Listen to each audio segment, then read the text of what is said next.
buenos días, tardes o noches. Soy de Crash X Bandicoot con otro video. Empecemos. La primera leyenda se titula El diablo en el espejo. Algunas de las leyendas urbanas más comunes tienen en común el factor de un grupo de jóvenes que retan a alguno de sus miembros a realizar una invocación. Siempre aparece algún valiente para demostrar que no tiene miedo y se ofrece a desmentir la leyenda. El resultado suele ser fatal. Bueno, esta no será la excepción.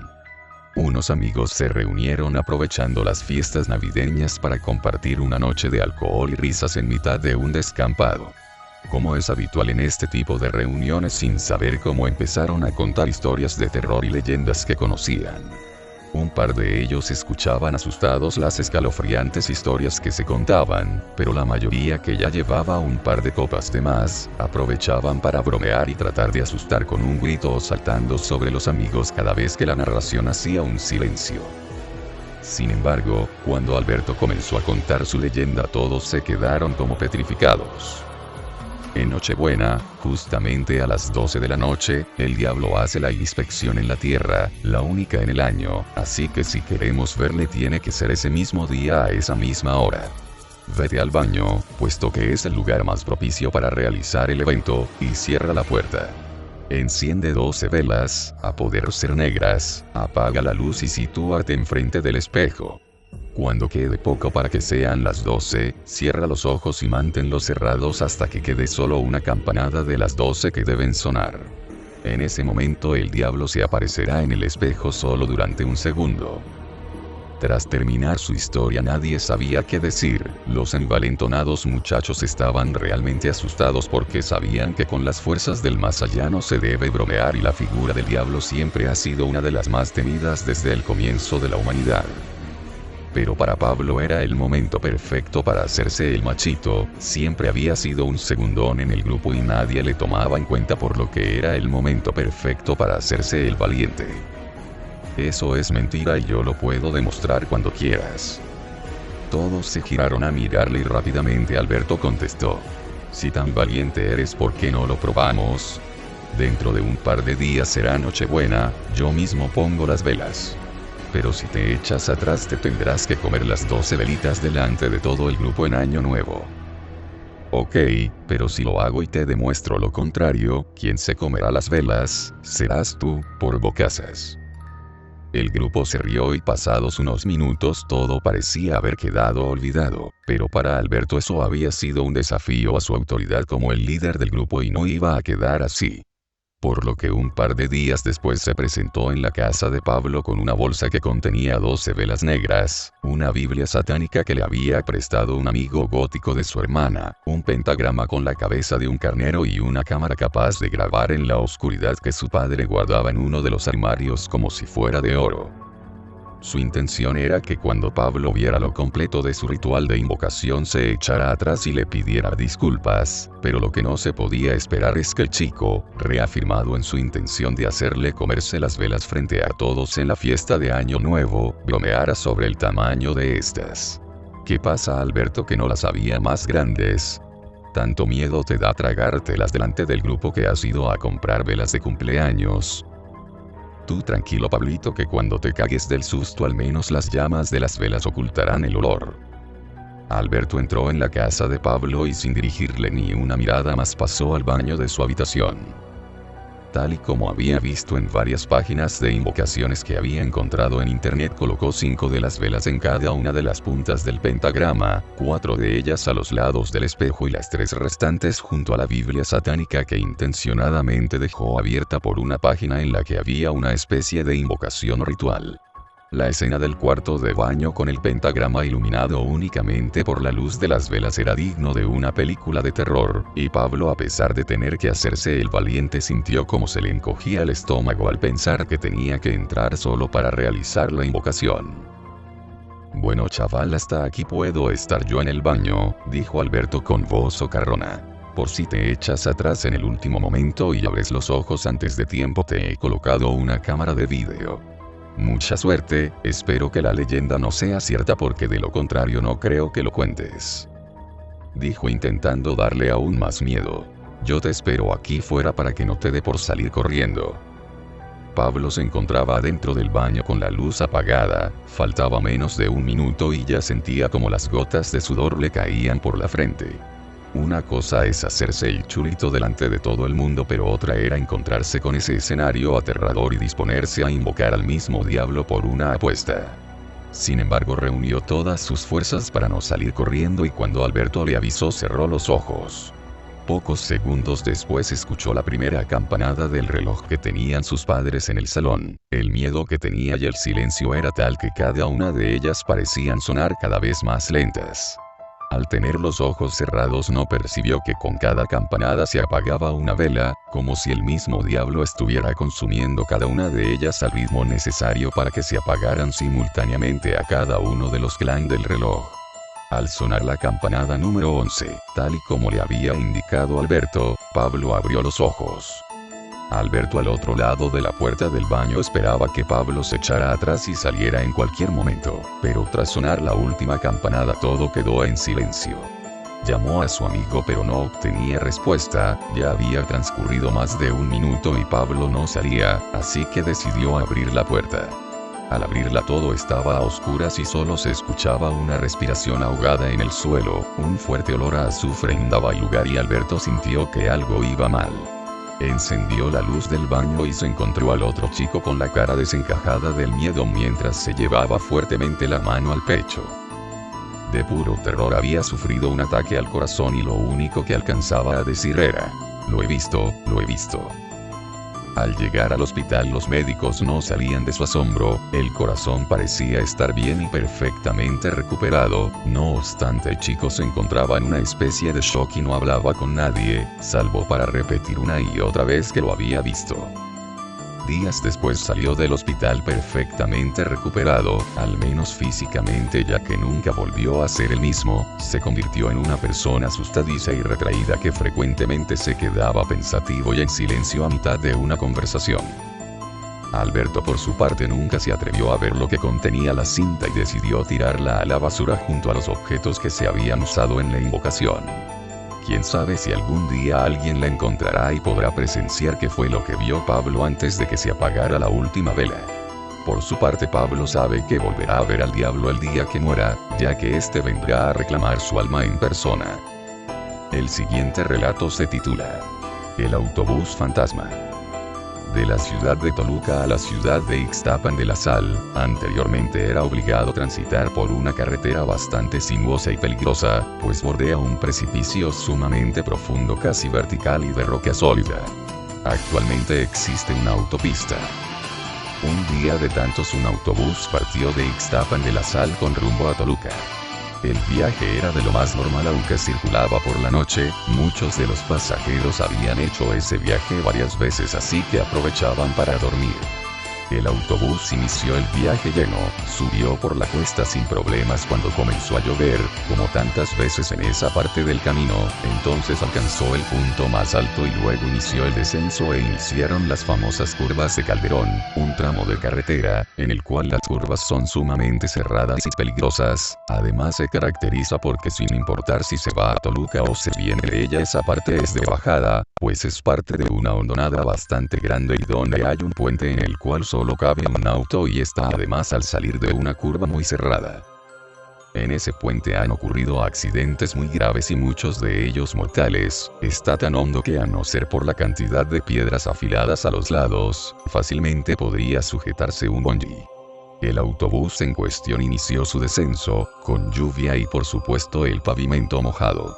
De repente los pasajeros se percatan de que el autobús está ganando velocidad y se asustan, reclamando al conductor, quien no dice nada en absoluto, entonces sumamente nervioso al fin atina a decir: "Están fallando los frenos". En poco tiempo el autobús toma tanta velocidad que es imposible controlarlo y en una curva el autobús se precipita al vacío, muchos mueren instantáneamente a causa del golpe, otros yacen inconscientes, hasta que el autobús se incendia y en poco tiempo es consumido por las llamas. Nadie escuchó los gritos de los pocos pasajeros que pedían ayuda y todos mueren de una forma horrible. Mientras tanto, en las oficinas de la central de autobuses no reciben el reporte de que el autobús número 40 de esta línea de autobuses haya llegado. Está demasiado atrasado y era el último de la noche, de modo que si se averió, no habrá otro que lo alcance y pueda traer a los pasajeros, de modo que se envía un vehículo a investigar.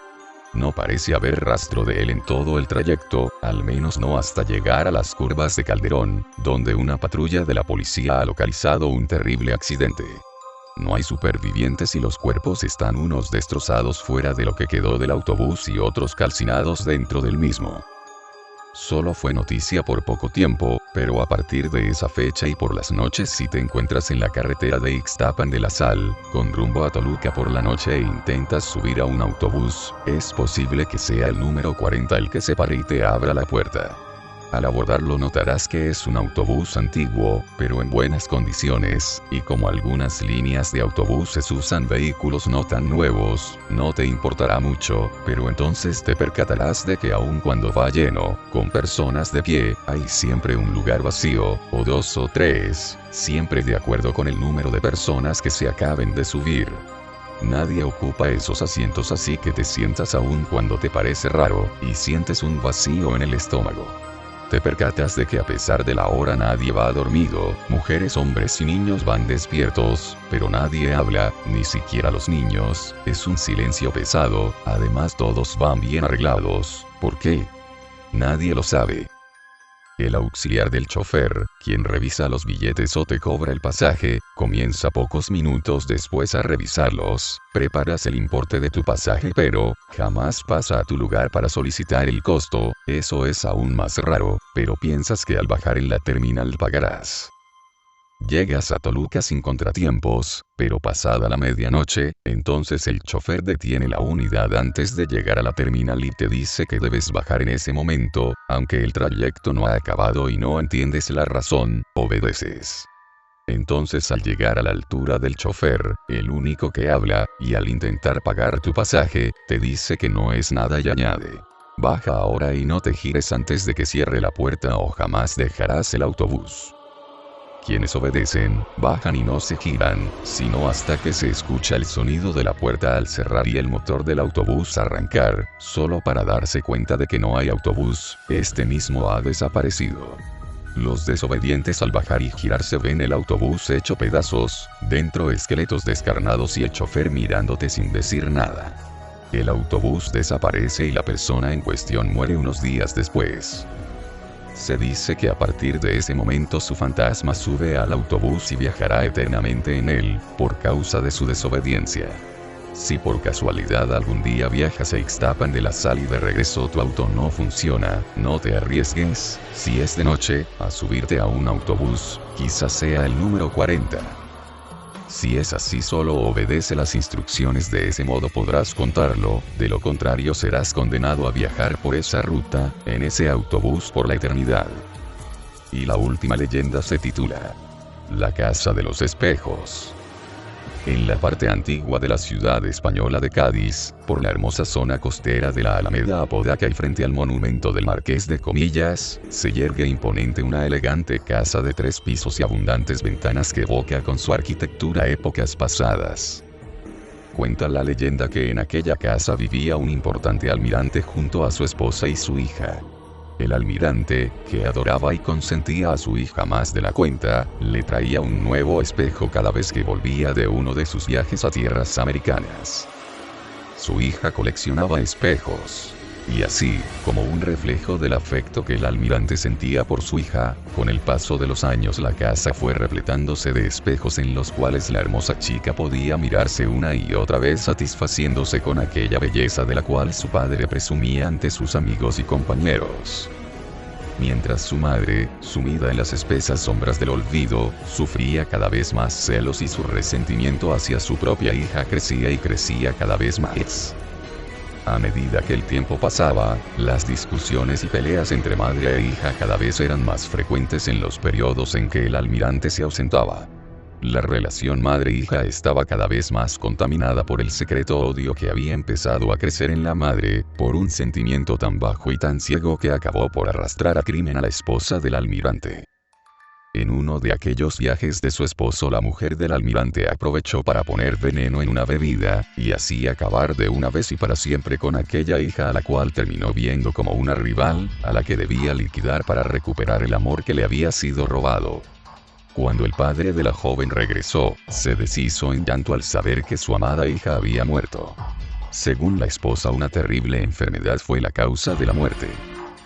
No obstante, mientras el padre lloraba desconsoladamente en la habitación de su hija, en uno de los espejos que más apreciaba su hija, apareció como en un mensaje enviado desde el más allá la escena de lo que realmente sucedió y pudo ver cómo su esposa ponía a matar ratas en la comida, un veneno que deterioró a su hija hasta que finalmente murió tras una larga agonía. Atónito y lleno de ira ante la amarga verdad, el almirante obligó a su esposa a confesar el crimen y se encargó de hacer que fuese condenada a pasar el resto de sus días tras la soledad de las rejas en alguna mugrienta prisión.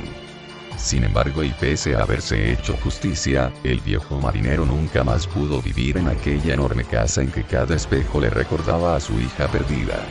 Por eso se marchó lejos sin importar las consecuencias, dejando tras de sí una casa que permanecería abandonada durante décadas. Durante ese tiempo la historia de la Casa de los Espejos y lo que en ella ocurrió empezó a hacerse más conocida y algunos osados jóvenes aprovechaban la noche para entrar en ella a escondidas y demostrar su valentía o investigar si era cierto que allí aún residía el alma en pena de la chica asesinada. Las personas se adentraban en el viejo caserón, aseguraban que en la planta superior de la vivienda se podían escuchar llantos y lamentos de niña y en el silencio de la noche el sonido parecía rebotar de forma extraña en los espejos, como si el sollozo proviniera de cada uno de ellos.